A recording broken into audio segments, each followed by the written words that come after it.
enisaochanao jeso malalo chachizao fotona mamizao yanaranay antongocao izahai izay pianatrao kuambitenenare jeso malalo izahai iainucaranao kahirote nyaviaminao itoezabetsakao ampunaya kuambitenenare jeso malalo izahai iainucaranao kahirote nyaviaminao itoezabetsakao ampunaya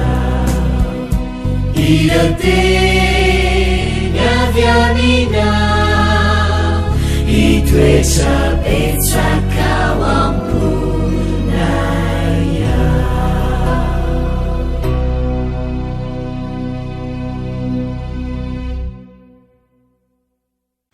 Faly miarabantsika tsirairay avindray tratra ity fotoana manokana zay andraisantsika ny lesona ho an'ny tanora zokiny ity amin'ity alatsainy ity.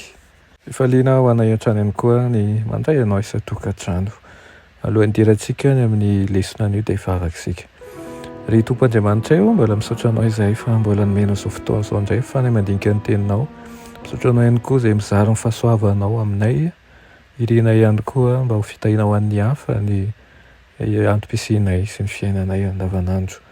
Miteza renao hitahy anay manokana, hamoky anay amin'ny alalan'ny teninao anaran'i Jesosy. Amen. Teny lesona antsika androany dia manao hoe ahoana ny amin'ny fifehezan'ny fiangonana.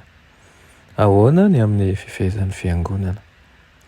Ny fanoharana momba ny vary sy ny tsiparifary dia tsy midika fa ny fiangonana dia tsy afaka mandroaka ireo membre izay nisafidy ny fahotana misokatra na nandany lafiny amin'ny finoana.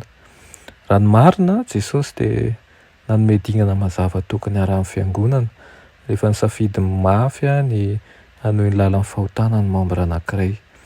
Ny olona tahaka an'izany dia tsy tokony ho saziana amin'ny alalan'ny fitaovana habibiana satria ny fepetra enjana indrindra amin'ny mpikambana tsy mibebaka dia ny manasaraka azy amin'ny fiombonan'ny mpino. Hoe Kristy hoe raha mandà tsy iain'ny fiangonana aza izy dia aoka ataonareo tahaka ny jentilisa sy ny mpamory hetra izy. Rehefa mijery ny asa fanompon'i Jesosy mba ahitana ny fomba ny fandraisan'ny tamin'ny jentilisa sy ny mpamory hetra dia hitantsika fa nitady handresy azy ireo foana izy. Nisarika ireo izay azo ampianarina sy vonina iova ho ao amin'ny faribolana anatiny izy. Zavatra anankiray no mazava be. So nisazian'i Jesosy mihitsy na dia mpanompo sampy sy ny mpamory hetra ratsy indrindra aza. Tamin'ny onitra na fanagadrana na fampijaliana na fahafatesana tsy nanao an'izany Kristy. Tsy nampiasa fanirena ihany koa.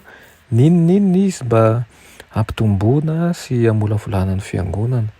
Ireo torolalana ho an'ny fifehezan'ny fiangonana ao amin'ny Mateo 7:20 dia mifanaraka amin'ny torolalana napetraka Jesosy tao amin'ny fanoharana momba ny vary sy ny tsiparifary. Ny tanjona midingana rehetra amin'ny fifehezana ny fiangonana dia ny famerenana sy ny fampihavanana hatrany. Ny Korintana 5 dia manome ohatra lehibe amin'ny fomba ampiarana an'ireo fitsipika ireo amin'ny toe-javatra sarotra ao anatin'ny fiangonana. Tamin'ity tranga somary nanafitoany ity dia nanao firaisana tamin'ireny keliny ilay membre ny fiangonana resahana ary tsy naneho fanenenana izany. Nanome toromarika ho an'ny olona io Paoly mba hialany amin'ny fiombonana amin'ny fiangonana.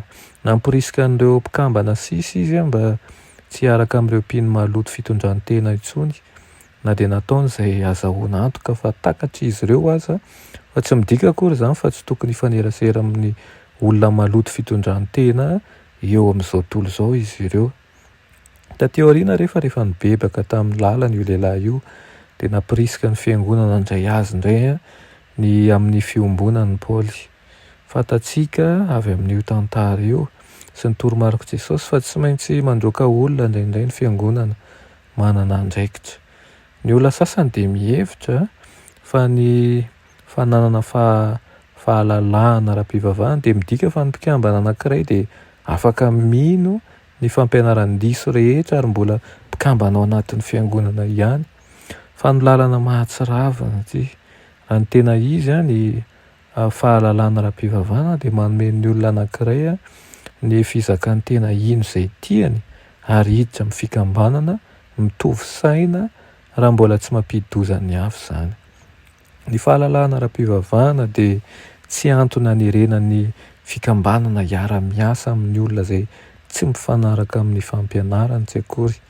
Nanohana an'io hevitra io Paoly ka nanoro-hevitra ny mpitondra fiangonana sasany mba hiala ireo izay mampianatra fotom-pampianarana amin'ny fanohatra ary nanome toromarika ny hafa hanakana ny vavan'ny mpampianatra sandoka toy izany ihany koa. Tsy nilaza Paoly fa tokony hiantso pôlisy izy ireo mba hisakanana an'ireo mpampianatra sandoka ireo tsy hizara-ny heviny any amin'ny toerana hafa. Nampitanjana fotsiny ny mpitondra izy mba tsy hanome sehatra an'ireo mpandahateny ireo ao amin'ny fiangonany. Raha te hanaparitaka ny hevi-disony izy ireo dia tsy maintsy nandeha tany amin'ny toeran-kafa fa tsy nakan-kery ny lampiazo tsy akory. Mbola misy ifandraisany amin'ny fiangonana hatramin'izao ny toro-hevitra toy izany ary noko mba andehanantsika manjakariva mba hampitiavan'Andriamanitra ary efa mamandry ny olana reny isika. Iray vavaka isika ry Andriamanitra tsara indrindra mbola misaotra Tompo fa ianao dia manome toromarika tsara indrindra hatrany. Fa tsinjonao ny sedra misy anivon'ireny fiangonana ireny. Mangataka nefa izahay mba handeha hampitiavana, hampahendrena ary ao anatin'ny fanarahana amin'ny fitsipika avy aminao mandrakariva ny tokony ataonay anivon'ny fiangonana. Ka ho fitiavana no hanarenanay ny hafa ary ho fitiavana ihany koa no hamerenanay itao anazy indray eo ambalanao. Anaran'i Jesosy, amen.